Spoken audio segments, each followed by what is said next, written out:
өзүңүздөр байкасаңыздар керек. Д витаминди сиздер узун убакыт колдоносуздар, бирок жыйынтыгында витамин Днын деңгээли көтөрүлбөйт. Эмне үчүн? Дагы бир көптөгөн сөз угуп жүрөсүздөр. Бул жирорастворимый витамин деп коюшат жана мындай жирный тамак менен, майлуу тамак менен жеш керек экен деген сөздү да уккансыздар. Негизи майлуу тамакты сиңүүгө даярдаган бул биздин өтүбүз.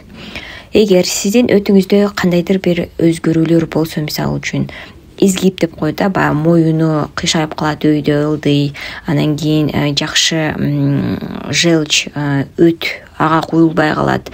Ошондой себептер менен жээлген майлуу тамак жана ошо менен бирге колдонулган витамин Д эч кандай десем сиңирилбей калат.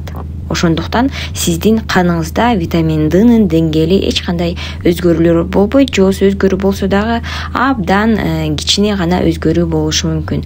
Демек, сиздер Д витаминди алгандан мурун сиз өзүңүздөрдүн өтүңүздүн иштешин биринчиден байкап, анан кийин витамин Д колдонсоңуздар пайдасы болот жана жыйынтыгы да жакшы болот.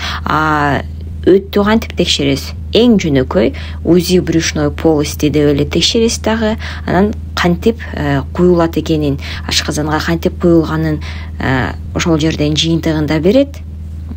Андан ары сиз ошентип витамин Дны колдоно бересиз.